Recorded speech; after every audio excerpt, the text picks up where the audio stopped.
My name is Sandra Fyfe, as many of you will know, and I am now the Bishop-elect of the Diocese of Nova Scotia and Prince Edward Island.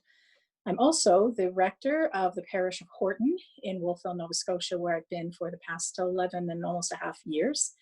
I'm originally from Halifax, grew up in Halifax, then moved to Cape Breton for a time to work, and then on to Newfoundland, where eventually I discerned a call to ordain ministry and did my training at Queen's College and served in my first parish there, St. Thomas's, which is the old garrison church in St. John's, and served there for about a year as a curate before feeling the call to come back home to Nova Scotia and settled in Shelburne, where I became rector and was there for about 6 years.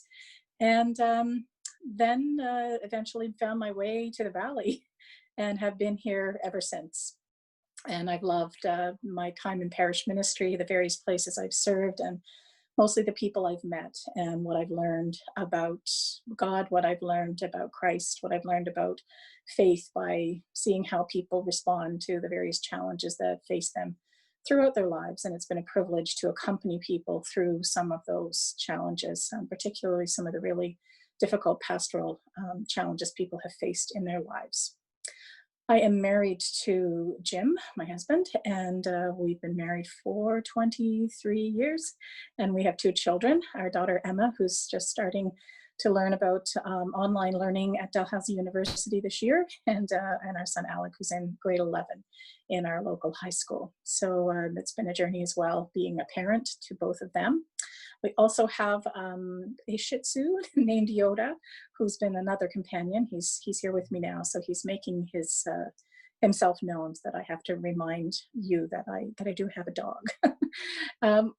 I'm not sure how sometimes I'm feeling about this great privilege of becoming bishop of this diocese. This is a diocese I was born and raised in, and then have come back to and served almost all of my ordained ministry in. It's been lovely to do that. I have some trepidation, which I suspect is normal in times like this. I have some hopes and some dreams. I really am looking forward to getting to know people in the diocese better. I've lived in some parts of the diocese and know people from other parts of the diocese. I'm looking forward to getting to know them better, to understanding what the hopes and challenges are throughout the diocese. What are the things the church needs to be concerned about? How have we responded to the concerns and the hopes of the people in this diocese, and how might we do that better? I know there's already been a lot of work done in that regard, and so I hope to sort of build on what's been done before, and just spend a lot of time in the first number of months listening to the people in the diocese, to clergy and lay members of parishes, to our synod office staff, to people who've been journeying through this time, especially in light of the pandemic, and trying to understand what impact that's had on people and on parishes and on communities, and how as a church we might help people to respond to that and continue to help them to respond to that faithfully.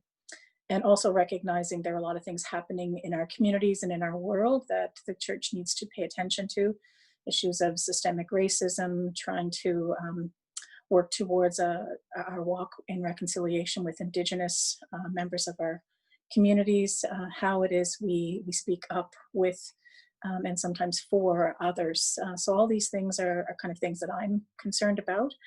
And there's a lot of balancing to do in terms of really how to begin. And as I say, that the biggest part of that for me is listening and learning and asking lots of questions.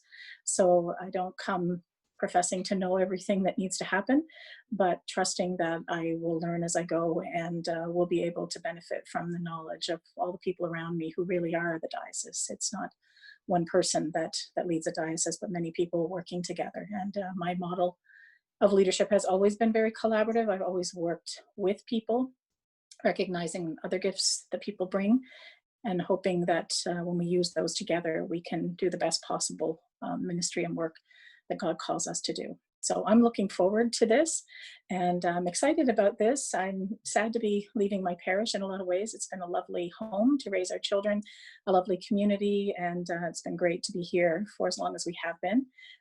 But we feel called to kind of live in a new way, and for me to lead in a new way. And so I'm looking forward to that and trusting that God will guide me and help me to be the bishop that is needed in this time.